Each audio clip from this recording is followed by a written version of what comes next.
In this video, I'll be checking out the Kalos K2 wireless Android Auto adapter with video streaming playback. This little adapter allows you to stream video from services such as YouTube, Hulu, HBO, Disney Plus, and a few others from its Kalos app via Android Auto. So you don't get any of the problems such as hotspotting or connecting to a SIM card or Wi-Fi connection. It will use your phone's data SIM to connect to these services to stream from your own accounts from these selected services. So that's quite unique. So they did reach out to me to check this out, and I thought because it is unique, I'll give this a go.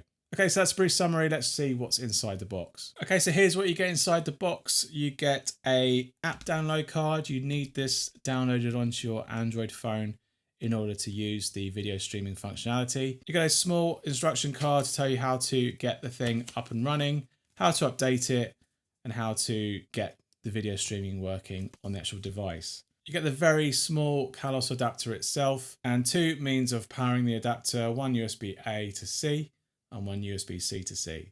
Okay, so looking at the adapter itself, it's absolutely tiny in size. You can see it fits in the palm of my hand there. There's only one means of powering the adapter through its USB port, and there's a status indicator light on the side. Nothing else is around the adapter itself.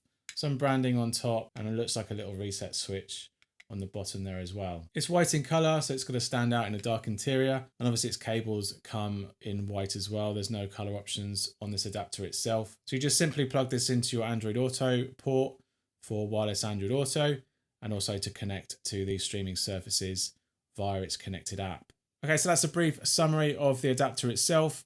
Let's jump in the car and see how well all this performs. So I'll see you over there. Right, so we're in the car and we've got our Kalos K2 here, ready to get plugged in. We're going to plug this end into our CarPlay port and we'll see how quickly it boots up.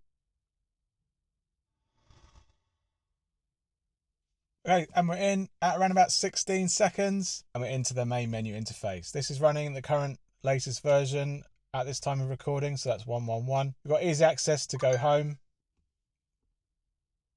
We're into Android Auto. So that's the time it takes to get from boot up also into Android Auto, because I have previously connected it to the adapter.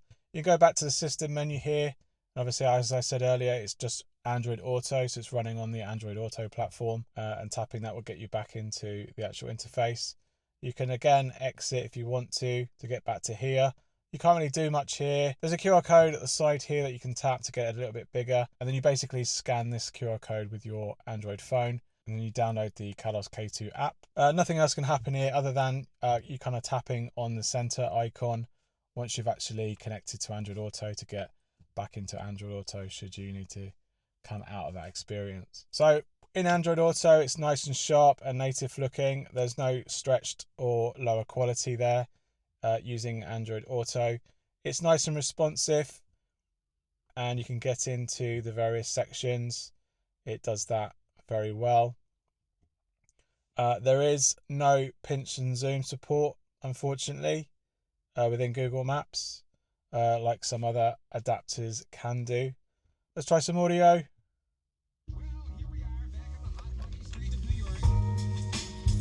And wheel controls all work backwards and forwards just fine. Calling out the assistant. Hey Google. Hi, what can I do for the best person in the world? So Google Assistant works and audio resumes nicely there as well. I can do a call delay test.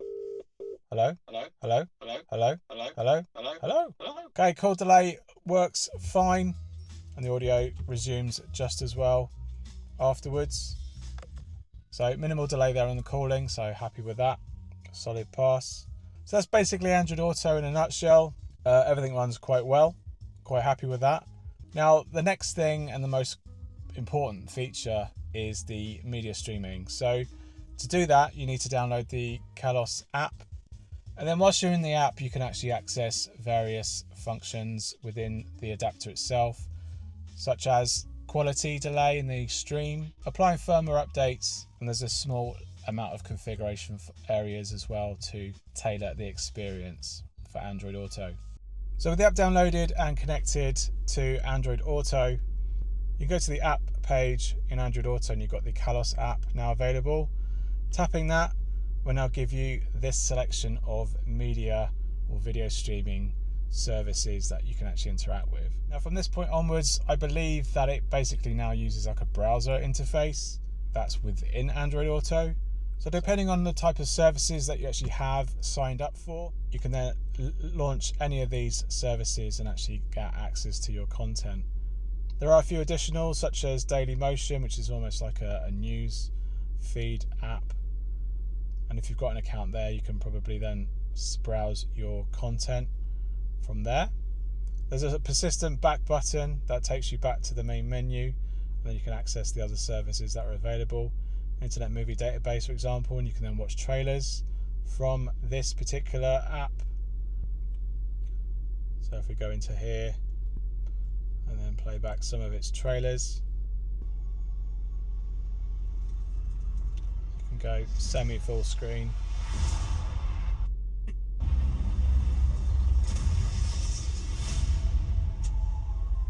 And then the video plays out fairly well there.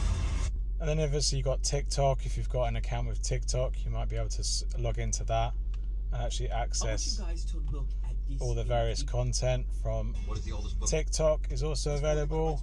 This isn't magic. Obviously it's a real science experiment. Burn the egg black. Obviously it's a portrait app, so you're not really going to get the full experience with a landscape CarPlay display. PrimeVideo seems to load up, prime.com.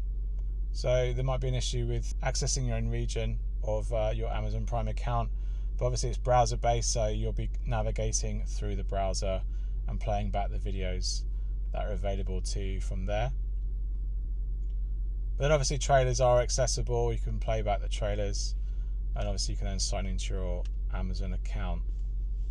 There's things like Twitch, that you can actually access all the Twitch content, and you can probably log in here as well because it is a browser at the end of the day, and browse any content from Twitch. Disney Plus, obviously if you have an account with Disney Plus, you have the browser experience there, and you can log into your account from the adapter as well. And then finally we've got YouTube, where you can access all this content from YouTube, and if you were to search, you can then switch to your mobile phone and then access the search and potentially log in. And then once you've actually searched with the keyboard, you can switch back to the app on the actual car system and then carry on selecting the various content that you might want to watch. And then tap on anything that you like. So we'll check out some audio sync in the video playback. Now that again is probably level pegging with most other wireless adapters at the moment in terms of price, but in terms of performance, you honestly can't get any better. Yeah, there's quite a bit of a lag there on the video playback, so ideal for casual watching really. So let's try the audio sync to see what the actual delay is. Yeah, that's quite late. I'd say between the 400 to 500 milliseconds. So again, it's not kind of experience that you'd want to directly watch off the display, and obviously car systems might vary with that kind of quality and delay as well. You might have a car system that's a little bit more responsive than mine, so user experience will vary with that. One other issue I did encounter is being able to sign in to your own account. It does take you to the sign in screen on the phone, but on selecting the actual account that you want to sign in on, there is an issue of being able to actually try and sign in. So that is a problem if you want to sign into your own account, and it basically leaves you to use a guest account and use your search to find the kind of content that you actually want to watch without using your actual own account. So unless they try and do a workaround and fix that, and it is like a web-based thing that they could probably address without having to apply any updates, you might be able to get around this issue once they've actually recovered a better way of signing into your account. So for now, you will have to use your sort of guest account or use the search to access any particular content from YouTube. So they're the services that you can actually play with on your Kalos K2 adapter. I haven't got a few of these services, so I can't really fully test them out in full. but it will be like a browser experience. And I would say the audio delay is probably going to match how we've experienced on the YouTube section of these particular services. Now, this is okay for casual watching, but for dedicated watching whilst like charging your EV car, for example, or waiting in the car, it might be quite a significant delay and experience there. But as for getting access to videos on an Android only wireless adapter, this is actually quite a good way of doing it, I think. I think there are other workarounds that are similar to this. Never really tried them myself, but to see this done in a full package on this Kalos K2, it's actually not a bad experience if you can get around these particular browser-based services. Its Android performance is actually good though. We've seen that the media delay is actually quite decent, and then the interactivity delay is actually quite good. Shame about the multi-touch input. That could just be down to that it's actually using like an Android layer as such to access this whole experience. But other than that, it actually is not a bad adapter for this particular purpose. So the Kalos K2 currently retails for $79 US from their Kickstarter page currently. You can check out my links down below to learn more about it. Support the channel and buy yourself one. There are a few extra single packs and special launch editions where you can get 2 adapters in that perk. So definitely check out the Kickstarter page if you're actually interested in this adapter to learn more about that. Overall, it's a very nice small packaged adapter for Android Auto users that gets you the ability to access some video streaming without all the unnecessary bulk that you get from an AI box, for example. The fact that it does it through Android Auto is actually really nice. You don't have to go out of the experience. You can actually jump between the two. There are just those little things where you actually are using the browser and the phone to log in and navigate the experience, and sometimes it's not as a smooth a process as using something more native like a video stream box, for example. So overall, if you can get around those niggles and you don't mind accessing it through Android Auto, and you actually are an Android user yourself and you want to have a wireless adapter as well, then this actually is not a bad overall package. Alright, thanks for watching. I hope you found this video helpful. Give us a thumbs up if it has, and let me know in the comments if you have any questions about the Kalos K2. I'll do my best to answer them.